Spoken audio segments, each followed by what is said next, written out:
What's good, you guys? We're back, but no long introduction here. We need to talk about what happened today. Roll the sleeves up, guys. We got Kristaps Porzingis. Porzingoat.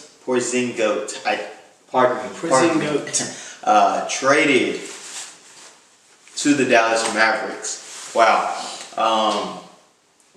Trade entailed Kristaps, obviously. It also had Tim Hardaway Jr., Trey, Burke, and Courtney Lee going to the Mavericks. And in exchange, the Knicks got back Dennis Smith Jr., the number 9 pick of the 16 draft. They also got back DeAndre Jordan, Wesley Matthews, and 2 future first-round picks, which were going to be the 2021 pick, unprotected, and the 2023 pick, 1 through 10 protected.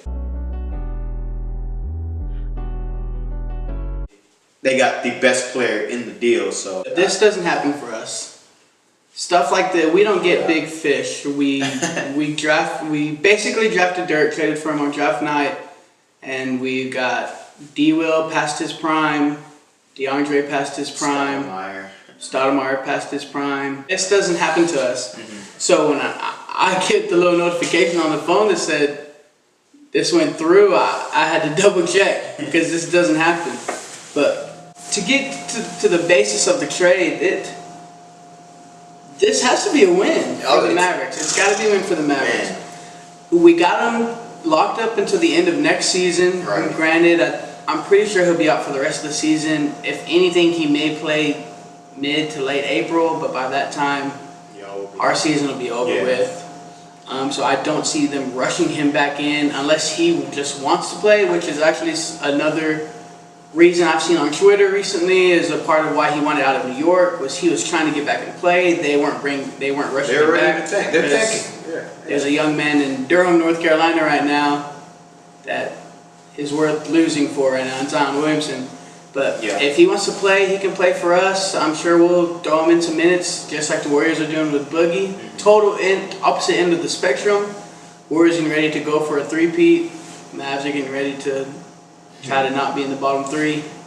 But as long as we re-sign him, it doesn't matter about anybody else. Right. Where do you guys go from here, I guess? Like, what do you think your free agency moves might be, now that you got the Luka and Porzingis to attract? Well, we have one max contract left. Okay. When it comes to salary cap wise, we're going to throw it at everybody. I really think the Mavs go all in on DeMarcus Cousins. He's said before he'd love to play under Rick Carlisle.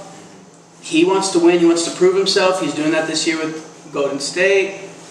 He wants to go to a team that can win, and if you add him, a healthy DeMarcus Cousins, hopefully a healthy Kristaps Porzingis, a healthy Luka Doncic, coached by Rick Carlisle, and a player-friendly owner. 2 very capable starters at Hardaway Jr. and Harrison Barnes. Yeah, mind you, Harrison Barnes is a really good starter right now for the Mavericks. And so if he can be your number 4, you're going to be a good-ass team. As far as offensively and being fun to watch, man. And hell, even still, Kristaps will make up for a lot of those defensive mistakes. He was averaging like 2.5 blocks before he tore his ACL. He'll make up for a lot of that stuff. So as far as the Mavs perspective goes, I think it was a no-doubt win of the trade.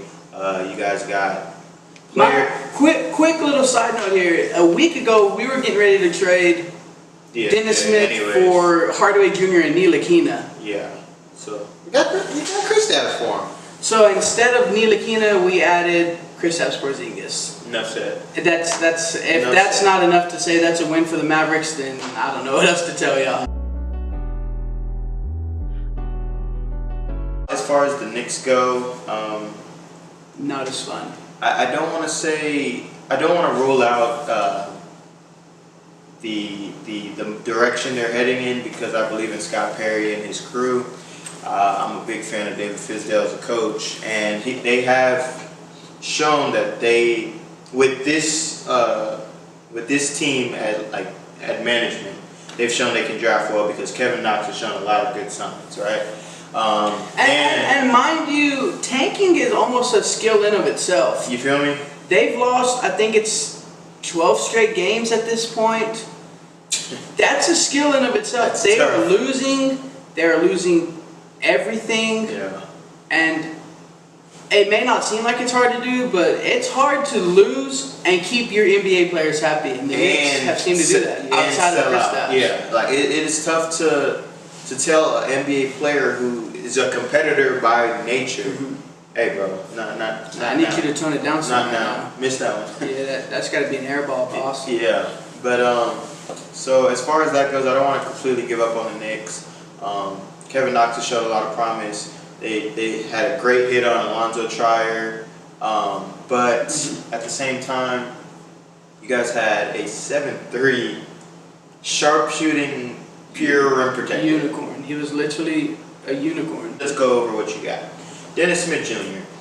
Cool. Very good player. I love Dennis Smith Jr. Should have drafted him 2 years ago. Should have had him 2 years ago. Should have drafted him 2 years ago. He could have played with Porzingis. You could have seen what you had. You don't lose anything. And you don't lose anything. And then you still have Knox. You have 2 max contracts to offer KD and Knox, DSJ, Porzingis, and then 2 slot. KD. You tell me that's not attractive? Like, okay, so that first mistake.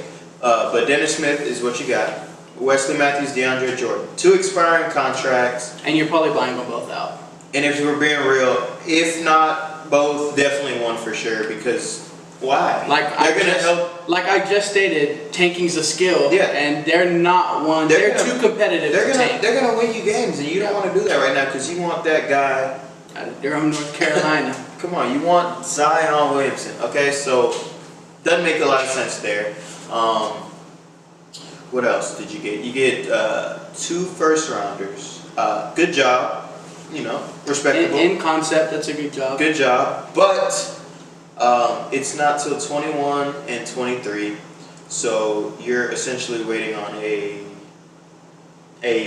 junior in high school right now and a freshman in high school.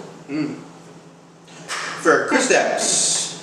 Okay? So, you know, and if Kristaps stays. Yeah, I was just about to say, these picks are very conditional in the fact that Kristaps resigns. These are 18 to the 24 range picks. So it's not like in all reality you're not getting a lotto pick because the Mavs are going to be too good. So just as far as that goes, you know, only time will tell in that aspect. I like y'all getting Dennis Smith, but like we said, y'all could have had him 2 years ago. This could have been free. But y'all wanted to get Frank. I can't even say his last name.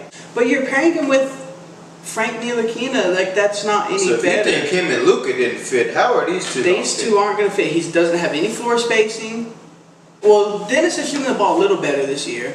Roughly 38 to 40% on wide open 3-point shots. I'll tell you what, he ain't going to be wide open no more. That's what I'm saying. Yeah. There's no helping off of nobody right now. I would hate to see the Knicks fire Fizdale within the next 2 years because look at what y'all put him in. Yeah, look at the predicament y'all put him in. Y'all traded away the best player for a freshman and junior in high school, Dennis Smith, who you could have already had, and 2 people who don't want to be there. This is tough, man. You didn't do all bad, though. You got $75 million in cap space out of this. Yeah. You have a shot in the dark at landing 2 superstars this offseason. And when we say in the dark, you have a you have a chance at Kevin Durant, a combo of Kevin Durant and Kyrie and Kawhi, KD and Kawhi, KD Butler and in there. Or you could land with a Kimba and JB. There's a lot of big names, but there's also a lot of great players, not franchise changing. So we can't. Mavericks won the trade right now. As far as right now goes, they won the trade. I can't say you lost it though. We'll find out this offseason.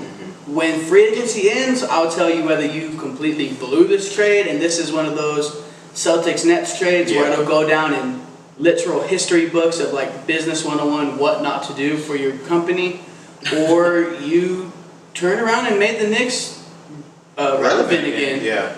The only way, like logically, we figured that you could get 2 of those big fish was to have them with Kristaps. But who did they just trade over today? Kristaps. Oh, good job, Nick. Basically, what you're down to now is you're trying to get KD right. You're calling in KD and you're saying, hey man. You're trying to say, hey. This is the Garden. This is New York. This is and New this York. is a max contract. Bad news to y'all though is there's a team down in California with the same amount of money, the same prestigious stadium. But who they got? But they got LeBron. We got Bron. So it's at Los Angeles versus New York. That's a wash. Staples versus the Garden. That's a wash. Dennis Smith Jr. LeBron. Tough one. It's close. Not really. Not really. Just have to hope you get, at bare minimum, one superstar. Not star, not all-star, superstar. You better hope Kevin Knox turns into Kobe. Turns into that. Into Kobe now. Or option 3, you just better hope the collection of Knox, whatever pick y'all get, Dennis Smith Jr., and this freshman and this junior. You better hope there's somebody we don't know about yet because yeah, it's not looking good right now.